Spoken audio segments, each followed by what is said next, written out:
So hello बच्चों, here is the question. Two solid spheres made of the same metal have weighed 5920 gram and 740 gram respectively. Determine the radius of the larger sphere if the diameter of the smaller one is 5 cm. तो यहाँ पे question में हम लोगों को बोल रहा है कि सेम मटेरियल से बना हुआ दो स्फीयर है हमारे पास और दोनों का वेट दे रखा है और एक जो उसमें से स्मॉलर वाला जो स्फीयर है उसका डायमीटर भी दे रखा है। तो हमें पूछ रहा है यहाँ पे कि जो पहला वाला स्फीयर है मतलब कि जो बड़ा वाला स्फीयर है उसका रेडियस कितना होगा। तो यहाँ पे हमारा की कॉन्सेप्ट क्या हो जाएगा, इस वाले क्वेश्चन में हमारा पहला की कॉन्सेप्ट होगा relationship between density mass and volume. So we know density is equal to mass by volume. Now second point, that is volume of sphere. Volume of sphere.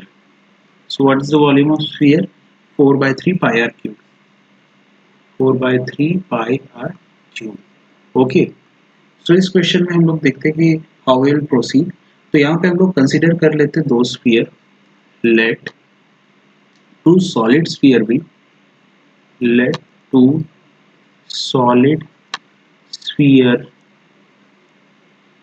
be S1 and S2 with radius R1 and R2 with radius R1 and R2 respectively। और इसमें हम लोग मान लेते हैं कि R2 smaller वाला है, ठीक है। तो अगर S2 स्मॉलर वाला स्फीयर है तो R2 का वैल्यू कितना होगा, स्मॉलर वाले का डायमीटर दे रखा है 5 सेंटीमीटर तो उसका रेडियस हो जाएगा 5/2 सेंटीमीटर। ओके, अब दोनों स्फीयर अगर सेम मटेरियल से बने हुए हैं तो दोनों का डेंसिटी भी सेम होगा। If both the sphere is made up of, if both the spheres are made up of same material,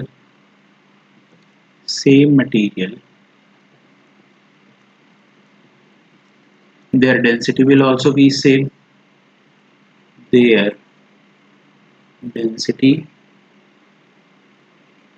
will also be same। Okay, इनका डेंसिटी भी सेम होगा।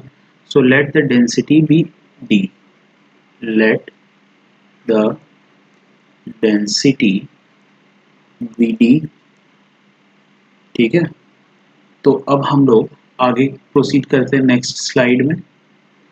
तो यहाँ पे हम लोग डेंसिटी, मास और वॉल्यूम का रिलेशनशिप जानते हैं। सो वी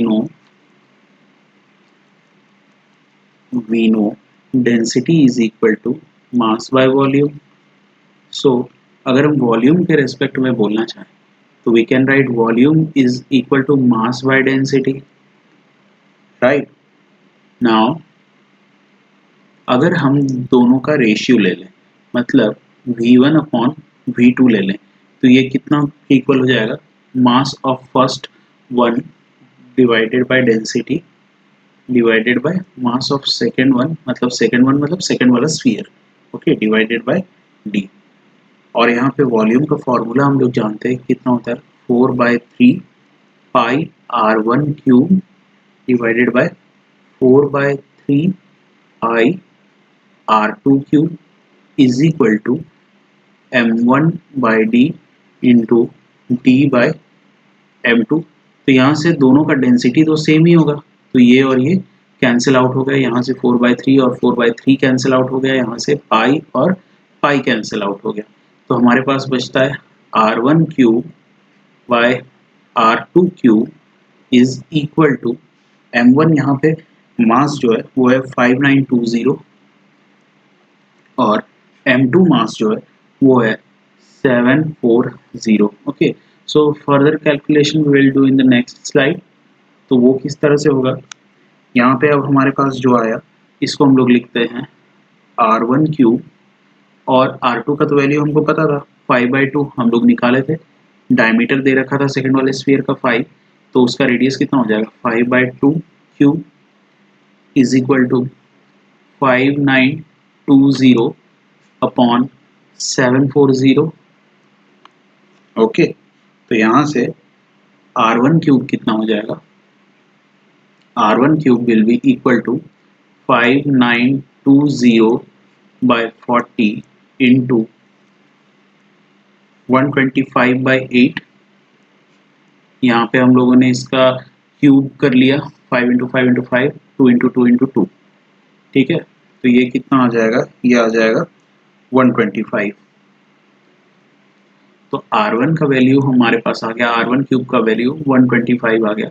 तो R1 का वैल्यू कितना हो जाएगा, 125 का क्यूब रूट, तो ये कितना हो जाएगा, R1 will be equal to 5 centimetre. Okay, therefore radius of larger sphere is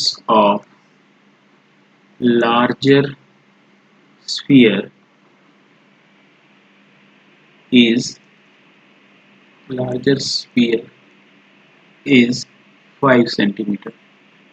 Okay, so this is our final answer. I hope you understood it very well. Thank you and all the very best.